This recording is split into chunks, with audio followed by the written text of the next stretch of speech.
안녕하십니까, 이신규입니다. 최근 중국어 커뮤니티 사이트 핀총에 중국에서 고등학교에 진학할 수 있는 사람은 절반밖에 없다는 글이 올라와 눈길을 끌었습니다. 이 글에서 중공은 의무 교육 기간은 9년이라고 했습니다. 중학교 졸업 후 고교 입시 정책으로 50%가 진학을 못하게 됩니다. 이어서 대입시험에도 단지 절반만 본과로 진학할 수 있습니다. 결국 25%만 학부 진학을 할 수 있는 셈입니다. 하지만 미국 인구 통계에 따르면 33%입니다. 지난해 25세 이상 성인 중 대학 학부 학위 소지자는 33.4%였습니다. 글을 올린 네티즌은 교육을 받는 것은 모든 사람의 기본 인권이라고 생각한다. 중공의 인권 침탈은 더 용납할 수 없는 일이지만 더 심한 일이 있다. 전국의 진학 탈락률이 50%인 상황에서 베이징과 상하이의 탈락률은 35%에 불과하다고 했습니다.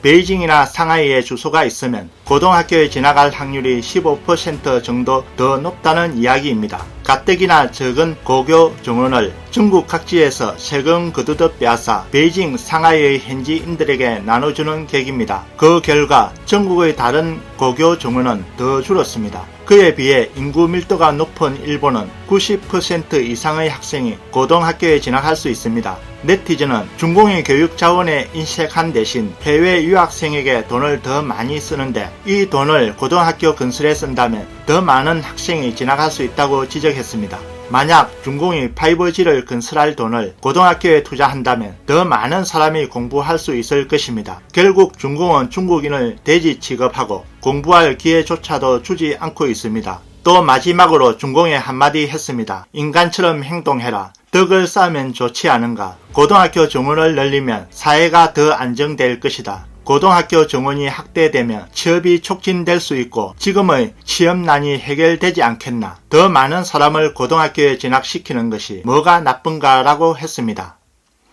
다음 뉴스입니다. 16일 웨이보는 지난 15일 허베이성 핑산현에서 발생한 살인사건에 대해 우체국 집배원 장씨가 같은 사무실 주임 국장, 지점 부국장 등 간부 3명을 살해했다고 보도했습니다. 그러나 핑산현 공항국의 경찰은 피해자의 신원을 밝히지 않았습니다. 경찰은 브리핑에서 10월 15일 14시 50분쯤 허베이성 핑산현에서 형사사건이 발생했다. 우체국 직원 피의자 장씨는 업무상 불만을 품고 동료 직원 3명을 칼로 찔렀고 부상자들은 응급처치를 받았지만 숨졌다. 사건 발생 후 피의자 장씨는 공안기관에 자수했다라고 말했습니다. 이번 참사 배후에는 숨겨진 무엇인가가 있는 것 같습니다. 또 다른 양지하가 있을지도 모를 일입니다. 칭산난의 댓글 내용에 주마점 우정평현에 칼로 3명의 탄간을 죽인 일이 생겼는데 중공은 그 여파가 두렵고 백성들이 모방하는 것이 더욱더 두려워 일부러 3명의 동료라고 했다. 올해는 유난히 칼잡이들이 많다. 중국 남자들이 강해지고 있다라고 했습니다. 이에 대해 중국 학자 차이싱쿠는 가난한 자의 등불이 꺼지면 부자들이 곧 어둠을 맞이할 것이다. 갈수록 심해지는 중국 사회의 포악함, 자욱한 살기는 모두가 혹독한 대가를 치러야 할지도 모른다.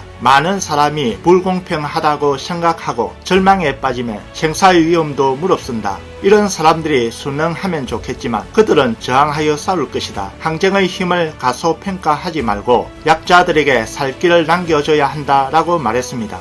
오늘날 중국에서 국민들은 부당한 권력에 부딪혀 자신의 권리를 찾지 못해 복수가 속출하고 있습니다. 미국의 망명한 시각장애인 변호사 청강성은 전쟁이라는 말로 복수를 설명합니다. 중공의 법률은 통치자의 통치 도구일 뿐이며 사회의 공의가 아니라 독재 이익 집단의 일당사를 지키는 것으로 사법 시스템 아래서 사회의 공정한 기본 인권 수호는 실현 불가능한 일입니다. 경찰에게 집단 폭행당한 양지하의 경우 막다른 골목에 몰린 그가 독재 폭정의 국가체제에 혼자 힘으로 도전한 것은 가해자에게 복수하는 차원을 넘어 국가체제에 대한 개인의 전쟁 행위입니다. 다음 뉴스입니다. 많은 사람의 관심은 과연 중공이 대만을 공격할 확률이 얼마나 될까입니다. 예측에 능한 쿠라바 캐피털 투자회사는 아마도 우리에게 만족스러운 답을 줄 것입니다. 쿠라바 캐피털 투자회사의 최고 투자 책임자인 맨지스 연구센터 전 이사 조이는 이전에 쓴 글에서 한 국가가 다른 나라의 정부, 관리, 군대, 자산, 영토에 대한 군사 행동은 국가 간의 군사 분쟁이라고 지적했습니다. 이들의 시뮬레이션에서 국가 간의 분쟁을 심각성으로 나눈다면 무력 위협, 무력 사용, 공격, 교전 또는 기습 공격, 사망자가 극히 적은 전면전으로 분류됩니다. 연구에 따르면 지난 10년간 가장 위험천만한 사건은 미중 전쟁이었습니다. 시진핑 정권에선 충돌 가능성이 빨라지는 것 같습니다. 많은 전문가는 미중 양국의 저강도 충돌 위험을 50% 정도로 보고 있습니다. 쿠라바 캐피털 투자 회사의 연구에 따르면 향후 10년간 대만과 중공 대륙 간에 저강도 군사 충돌이 발생할 가능성이 75% 정도로 높아졌습니다. 시뮬레이션에 따르면 향후 10년간 저강도 군사 충돌 가능성이 커져 중공 미국 46%, 중공 러시아 44%, 중공 일본 46%, 중공 인도 55%로 나타났습니다. 또 미국 러시아도 저강도 군사 충돌 가능성이 커져 30%나 됩니다. 각국 간의 전면전이 일어날 가능성이 얼마나 되는지 물어본다면 예상 밖의 결과가 나올 수 있습니다. 또 향후 10년간 전면전의 가능성은 중공 인도 22%, 중공 미국 12%, 중공 대만 11%, 중공 일본 10%로 나타났습니다. 전면전은 재앙으로 이어질 수 있습니다. 흥미로운 것은 미국, 러시아 간에는 표면적으로 칼날을 세우고 있지만 전면전으로 이어질 위험은 2%로 훨씬 낮다는 점입니다. 오늘의 뉴스는 여기까지입니다. 시청해 주셔서 감사합니다.